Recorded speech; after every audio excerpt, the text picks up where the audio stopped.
Spiritual awakening doesn't ignite your purpose. It burns it to ash. What once felt like fire in your chest, ambition, drive, goals, dissolves into a silence you can't explain. You were told that enlightenment would make you come alive, that truth would energize you. But now you're standing in the ruins of everything that used to move you, and it's quiet, too quiet. You're not lazy, you're not broken. What you're feeling is the fallout of seeing through the illusion. You saw behind the curtain, and now nothing feels real enough to chase. This isn't failure, it's initiation. You didn't lose your spark. You outgrew the flame that wasn't yours to begin with. The question isn't how to get your motivation back. It's why it had to disappear in the first place. Thoth, the keeper of sacred truth, once said, "The silence after awakening is not a void, it's a womb. And what's forming inside you now is something no one taught you to want." You spent years moving through life powered by a flame that was never really yours. It was given to you, handed down like a script, inherited like a mask. From the first gold star in school to the endless expectations of adulthood, motivation became survival. You chased goals not because they fed your soul, but because they earned you praise, safety, or a seat at the table. You called it drive. You called it discipline. But underneath the hustle was fear. Fear of being left behind, of not being enough, of disappearing into irrelevance. And for a while, it worked. The engine of ego runs loud and fast. It gets things done. It climbs ladders and collects titles and makes sure you're always busy, always producing, always proving. But when awakening hits, that engine sputters. The structures that once held your identity begin to dissolve. The goals lose meaning. The urgency dies. And the fire, the one you thought would keep you going forever, suddenly goes out. Not in some grand explosion, but in a slow, almost imperceptible fade. What you thought was purpose turns out to be performance. And when the stage collapses, so does the actor. That collapse feels like death, because in a way, it is. The ego's narrative, the story of who you thought you were, what you were supposed to want, and how you measured your worth, begins to unravel. And as it does, so does your motivation. Not because you've failed, but because the fuel source was false. You can't keep chasing goals once you see they were invented by a part of you that no longer exists. This is where many seekers panic. The mind screams, "I'm losing myself." But Thoth would say, "You're not losing yourself. You're shedding what was never truly you." The loss of motivation is not regression. It's resistance to going back to a version of life that was always misaligned. In the silence that follows, something deeper is trying to emerge, but it cannot coexist with the noise of your old identity. The sacred pause you're in is not apathy, it is alchemy. You are not done, you are dissolving. And yet, here's what they won't say on the surface. This part of the journey isn't glamorous. It won't trend. There are no shortcuts or affirmations to bypass it. It's not the kind of awakening that makes you feel powerful. It's the kind that humbles you completely. The kind where all you can do is sit in the ash of your former fire and wait for something real to return. Some truths are too deep, too raw to fully unpack here. That's why we created the free Insights Academy newsletter. There, we share the knowledge we can't speak on YouTube, and for a limited time, you'll also receive a free copy of the Kybalion when you sign up at the link in the description. Because the truth is, this stillness you're in isn't the end. It's a reset, a return to origin. The ego ran on adrenaline and applause, but the soul moves differently. It doesn't rush. It doesn't grasp. It waits. It listens. It calls. And in that waiting, it starts to rewire you, not toward ambition, but toward alignment. You begin to realize that what's coming next won't be about proving anything. It will be about living in integrity with something ancient within you, a truth that doesn't need to shout to be heard.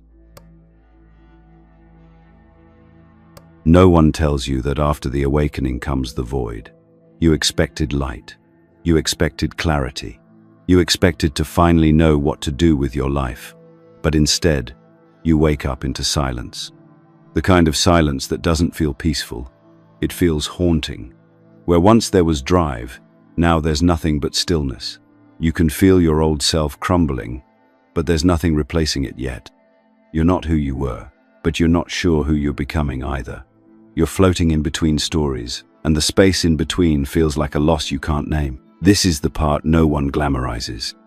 The part that doesn't look like enlightenment, doesn't feel like bliss, and doesn't offer answers. It's the aftershock. The moment after the veil lifts and the world feels suddenly too quiet, too constructed, too hollow to take seriously anymore. You see the roles people play and wonder how you ever played them too. You watch people chase things you used to want: money, praise, ambition. And instead of envy, you feel nothing. Not detachment, but something far stranger. Like watching actors on a stage you no longer belong to. And then the questions start to echo. What am I doing? What matters now? Why does everything feel so meaningless when I thought I had just found the truth? This is the paradox. You expected awakening to set you on fire, but instead, it extinguished everything. You thought knowing would lead to doing, but it leads first to undoing.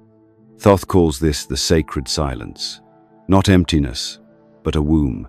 A space that looks barren from the outside but is full of unseen transformation. The mind will panic here. It's been conditioned to interpret stillness as danger. You've been trained to equate movement with worth. No wonder this pause feels like failure. But this is not failure. This is the dismantling of the false architecture. You can't rebuild until the old foundation is cleared. And that clearing, silent, painful, and invisible, is the real work. You may look the same on the outside.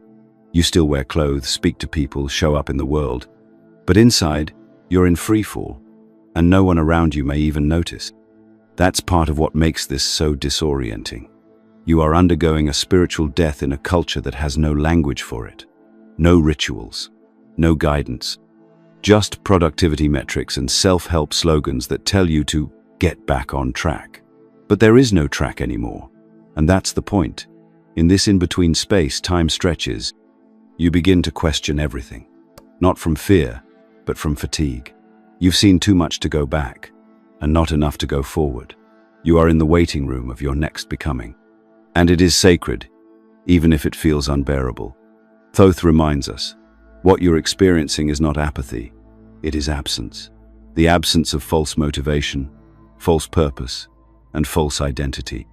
The system you used to run on is offline. You are not lazy. You are in transition. It's here, in this void, that your senses begin to change. What once excited you now feels loud. What once motivated you now feels hollow. You're not interested in the chase anymore. You're not compelled by performance. You crave something quieter, something real. But you don't know what it is yet. And that's okay.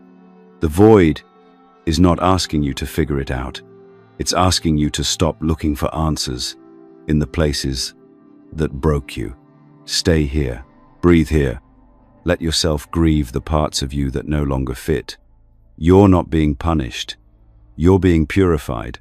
The silence is not mocking you. It's holding you. You haven't lost your way. You've simply stepped off the map. And soon, something will begin to stir in that darkness. Not a command. Not a vision board, but a pulse. And that pulse will not demand, it will invite.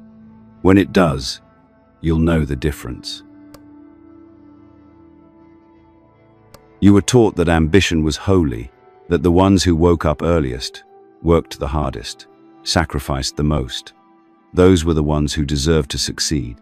You learned to equate exhaustion with dedication, and burnout with bravery. Somewhere along the way, stillness became suspect. Rest looked like laziness. Slowness was weakness. And any moment not filled with progress was a moment wasted. You didn't just inherit this mindset. You absorbed it. It became part of your reflexes, the invisible metrics by which you judged your own worth. Are you producing? Are you improving? Are you doing enough? Now, after awakening, those metrics begin to dissolve. You feel no urgency, no spark, no clear goal. And the deeper fear creeps in, not that something's wrong with the world, but that something's wrong with you. If motivation is gone, you assume you're broken, that you failed your own awakening. But this is where the deception runs deep. The drive you once had wasn't born from your soul, it was programmed into your psyche. A feedback loop built by systems that need you to strive, need you to perform, need you to forget what it means to simply be. Thoth teaches that what we call ambition is often the echo of unhealed fear. The drive to achieve is, for many, a compensation for the terror of stillness. To stop is to feel, to slow down is to hear the silence.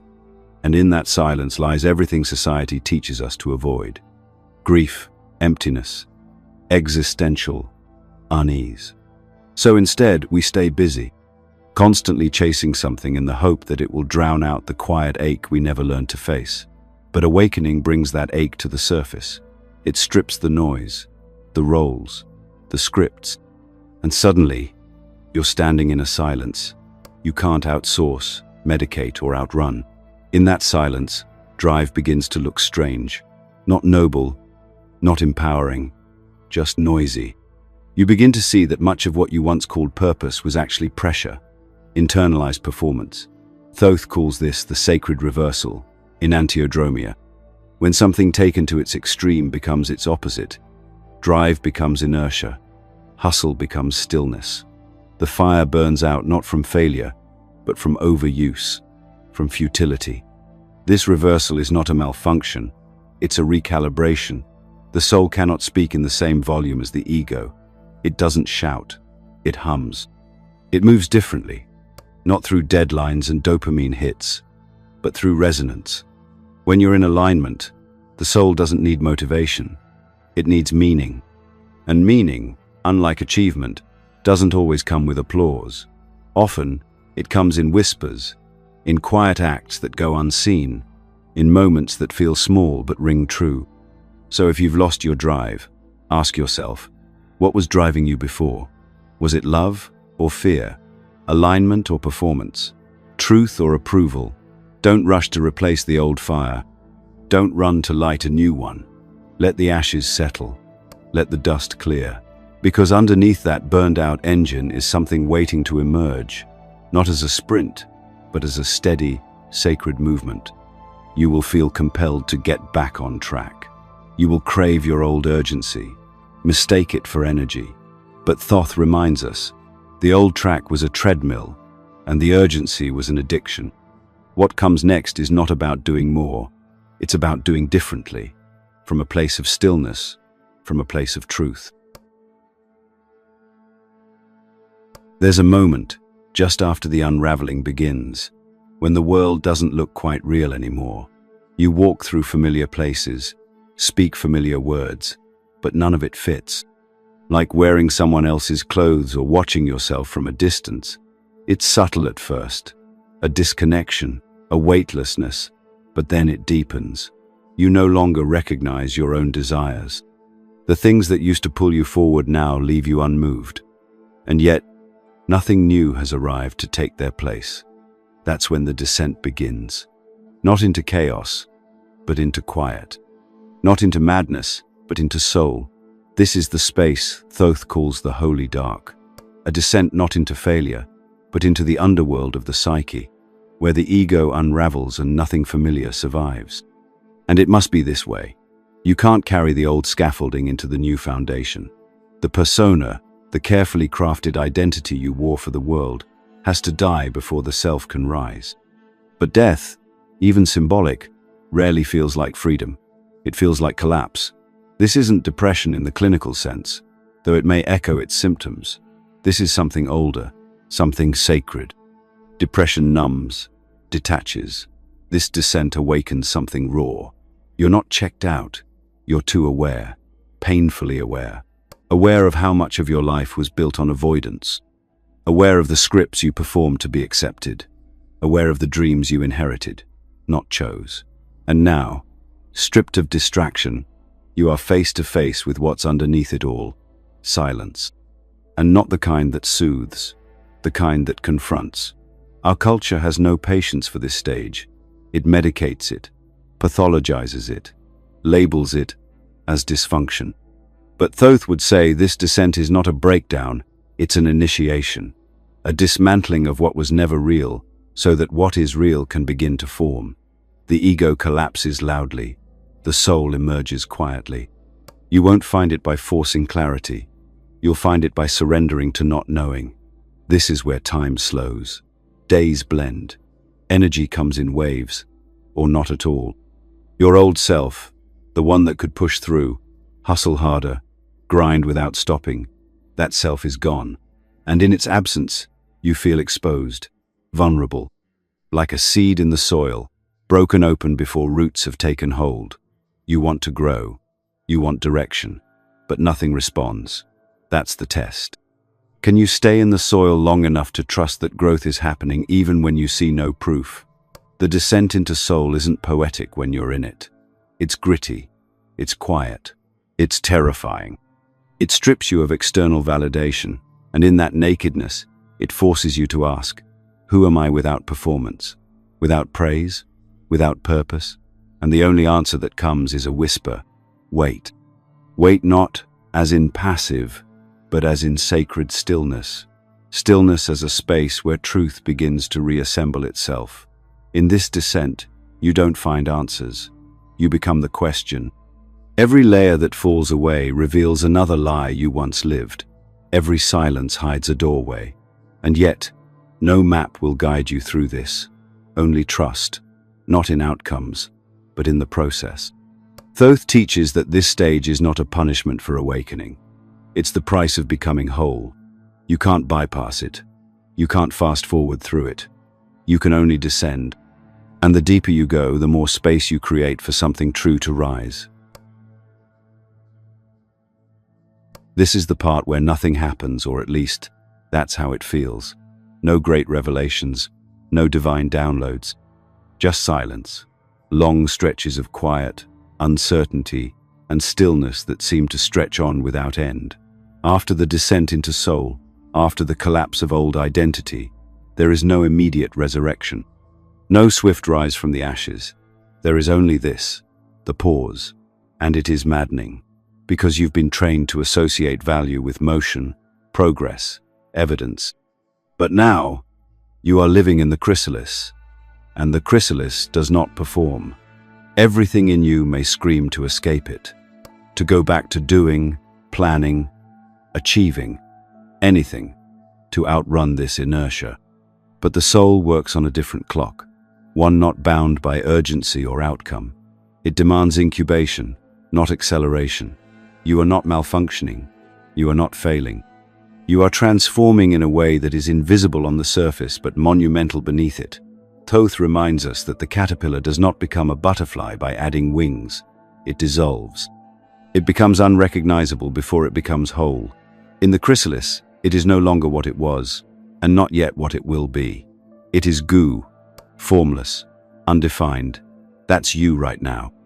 And that's why everything feels so strange, so empty, so out of sync. You've shed the old structure, but the new form has not yet emerged. You are becoming, even as you feel like you're disappearing. This space is sacred, but it does not feel safe, because you have no script to follow here, no model to emulate. The world outside continues to spin with goals, deadlines, and highlight reels, while you are asked to wait, to stay soft, to stay silent, to stay surrendered. And that is a kind of courage few will ever understand. The kind of courage that doesn't look like battle, but stillness. Not because you're avoiding the world, but because you're learning to meet it from a place that's real. You may feel pressure to explain yourself, to justify this season to others, to make it seem like you're still productive, still improving. But the soul does not justify itself. It does not compete for validation. It knows that this quiet season is not a pause in your life. It is the foundation of your real one. You are not behind. You are beneath the surface, beneath the noise, beneath the illusion. And down here, something ancient is rooting itself within you. It won't announce itself with clarity or confidence. It won't come in the language of goals or plans. It will come as a pull, a quiet knowing, a subtle but steady hum in your chest that says, not this, but something else. And when it comes, It won't ask you to return to who you were. It will invite you to rise as someone you've never been. But not yet. The wait is not over. You cannot rush what must unfold in darkness. You cannot force what must grow slowly. Trust is the only map here. Not blind faith, but a deeper trust. The kind that comes from recognizing that life is not punishing you, it is preparing you. That nothing is missing. That your soul is still speaking, even if it's only in silence. Thoth teaches that real transformation is not loud. It is not theatrical. It is not designed for display. It happens in the unseen, the undefined, the deeply personal spaces where no one is watching and no one is clapping. So if you're here, suspended in the in-between, feeling unmotivated, uninspired, and unclear, know this: you are exactly where you need to be. You are not stuck. You are cocooned. When the shift begins, it doesn't come with fireworks. It doesn't come with clarity, a plan, or a rush of energy that tells you you're finally back. It arrives like a whisper, a soft inner tug, a faint pulse that doesn't push but gently pulls. After so much silence, it's easy to miss it. You've grown used to the stillness. You've stopped looking for direction because direction stopped arriving in the ways it used to. But now, something stirs. Not loud, not obvious, but undeniable. You might not even recognize it as movement at first. It doesn't feel like motivation. It doesn't feel like drive. It feels like resonance, like a truth humming just beneath the surface, asking not for speed, but for sincerity. There's no urgency in it, no pressure to make up for lost time. Just a quiet knowing that it's time to begin again, but this time from somewhere entirely different. Thoth calls this the sacred return. Not a return to the old, but a return to self. The you that was buried beneath years of conditioning, roles, and expectations. That self doesn't need a mission statement. It doesn't need to be validated or applauded. It only needs to be honored. And you honor it not by forcing clarity, but by following that subtle inner pull toward the things that feel real, simple, and alive. This new movement won't feel like what you knew before. It won't be fueled by fear or the desire to prove yourself. You won't be chasing success or checking boxes. You'll be responding, listening, following threads of energy that make no sense to the ego but feel completely right to your soul. And this is where many people get confused. Because from the outside, it looks like you're doing less. You may even look like you've stepped away from the world. But inside, everything is beginning again. You're not working harder. You're working truer. You're not speaking louder. You're speaking cleaner. You're not trying to be someone. You're allowing yourself to simply be. And in that being, creation returns. Not as a demand, but as a desire. A natural urge to express what you now know in your bones. Not just your mind. To move, because it would feel like betrayal not to. To act not because you're told to, but because something inside is finally ready. This is the real return of motivation. Not the borrowed, performative kind, but the soul-born kind. It's quiet, it's rooted, and it doesn't burn out because it's not trying to be seen. It's not a show. It's not a comeback. It's a continuation of something ancient that has been waiting for space within you. You may find yourself creating again, writing, speaking, building, helping, not because you must, but because you can't not. The self does not strive, it flows. And when you act from this place, your energy no longer leaks. It replenishes. You're not drained by what you do. You're nourished by it. You're not chasing alignment. You're becoming it. Rebirth, as Thoth reminds us, is not a blaze. It is a candle lit in the dark. It is subtle, sacred, and entirely sovereign. It will not demand your attention. It will wait for your consent. And when you offer it, everything begins to move again, not from pressure, but from peace. The old fire was dramatic. It flared when you were praised, surged when you felt threatened, dimmed when you weren't validated. It was a fire of reaction, a flame that fed on recognition, ambition, anxiety. It burned fast, and it burned you out. You mistook it for purpose because it kept you moving. But in hindsight, it was unstable, flickering with every gust of approval or disappointment. When awakening took that fire from you, it felt like death. But what you're beginning to realize now is that it made space for a flame that cannot be extinguished, because it doesn't come from the world. It comes from within. This new fire is quieter. It doesn't rise with applause or shrink under pressure. It lives deeper, beyond thought, beyond mood, beyond the games of self-worth. It doesn't ask, what do I need to do to be enough? It asks, what is real in me now? And the answer isn't loud. It's steady. It's calm. It doesn't shout to be noticed, because it doesn't need to be. It simply burns, gently, constantly, unapologetically. This is the beginning of living from essence instead of effort. You're no longer performing to be seen, you're expressing because you've remembered who you are. That remembrance doesn't always bring clarity in the form of goals or 5-year plans. Sometimes, it just changes how you show up, the way you speak, the way you listen, the way you exist in the world, even when no one is watching. There is no longer a need to hustle for meaning. You don't need to find your purpose like it's some hidden object buried beneath years of failure. You begin to understand that purpose isn't something you chase, it's something you become. And it unfolds, naturally, when you live from that steady, internal flame. Thoth teaches that true power is not loud or forceful. It is an unshakable presence, a rootedness that can't be touched by trends or metrics or external validation, a devotion to what is true, even when it makes no sense to anyone else. You may start doing things that seem small, reading differently, creating without an audience, walking without a destination, speaking from stillness. These aren't symptoms of apathy. They are signs of return. Return to self. Return to rhythm. Return to the inner intelligence that never needed fixing, only space to breathe. And yes, people might not understand this new version of you. They may miss your drive, your fire, your ambition. But that's only because they haven't seen what comes after awakening. The version of you that moves from wholeness, not hunger.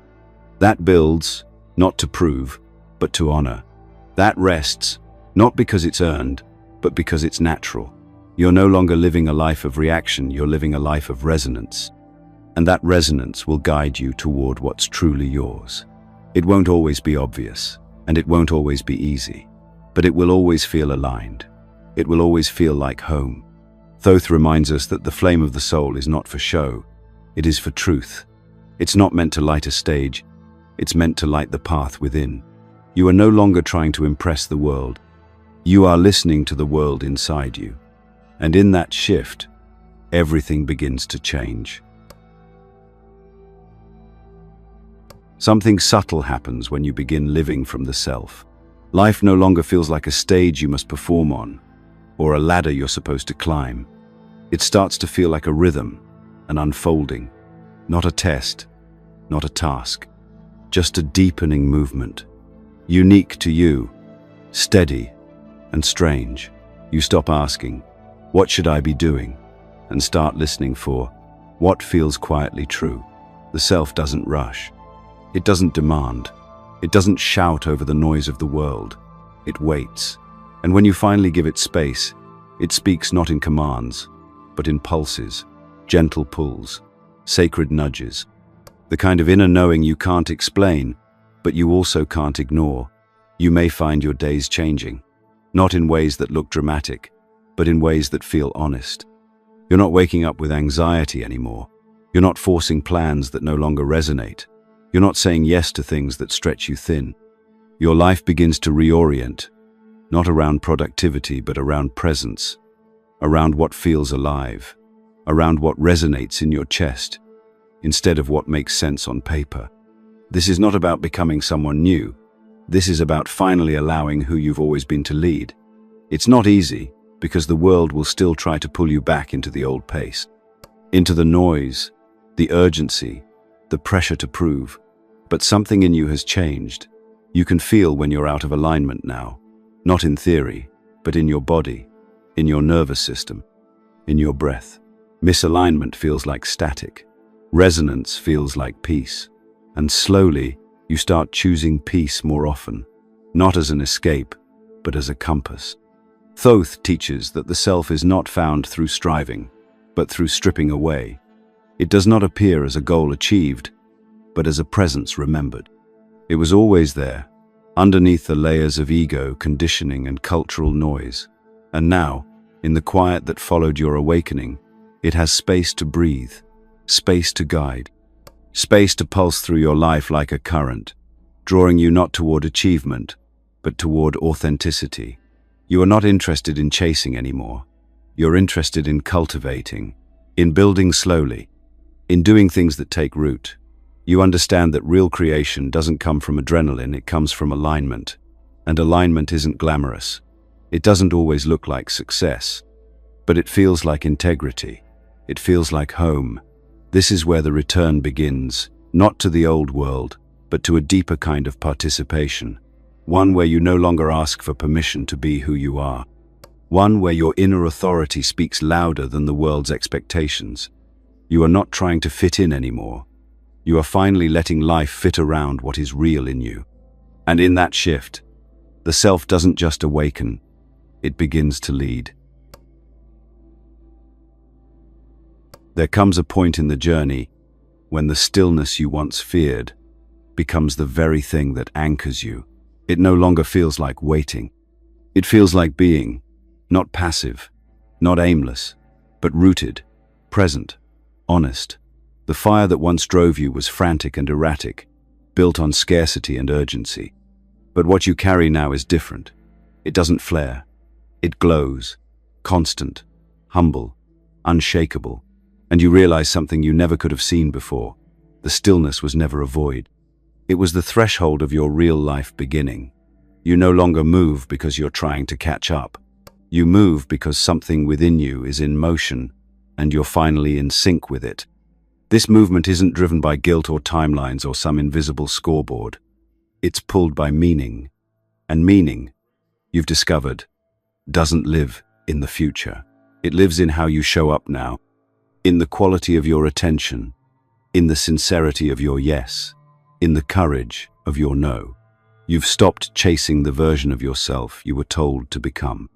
You've stopped asking what the world needs from you, and started asking what truth needs to come through you. The difference is subtle, but everything changes when you live from that place. The world may still demand your hustle, your output, your participation in the race, but you've stepped off the track, not in defiance, but in devotion. You're not trying to escape life. You're trying to meet it with your soul intact. You begin to feel a deeper intelligence moving through your choices, not rational, not linear, but unmistakable. You walk away from things that no longer match your frequency, even if they once thrilled you. You stop justifying your need for space, for silence, for softness. You begin to live as if your inner world matters more than the world's reaction to it, and in doing so, something extraordinary happens. You feel free. Not loud, revolutionary, billboard-style freedom. Quiet, sovereign, embodied freedom. The kind that doesn't need to declare itself to be real. The kind that allows you to live lightly, to create slowly, to speak gently. You don't need to convince anyone. You don't need to be understood. The truth you carry now doesn't need defending. It just needs living. And that is the paradox of awakening. You thought it would make you more. Instead, it made you less, but only less of what was never really you. What remains is the part of you that can't be shaken, can't be sold, can't be lost. It is steady, sacred, and profoundly yours. And from this place, motivation becomes irrelevant. What replaces it is resonance, alignment, integrity, not as lofty ideals, but as the invisible architecture of your every action. Your life is no longer a performance. It's a prayer, a quiet offering to something deeper than desire. The soul doesn't hustle. It harmonizes. And now, so do you. If you've reached this point and still think motivation is missing, look again. What you've lost is the noise. What you've gained is a signal, the one you were always meant to follow. Not because it's loud, but because it's true. And if you felt the truth in these words, don't let the signal fade. Join Insights Academy through the link in the description, where we go deeper into what can't be said here, and yes, you'll receive the Kybalion ebook for free. But more than that, you'll step into a space built for real seekers. Don't miss it. If this video resonated with you, let us know by commenting, "I understood it."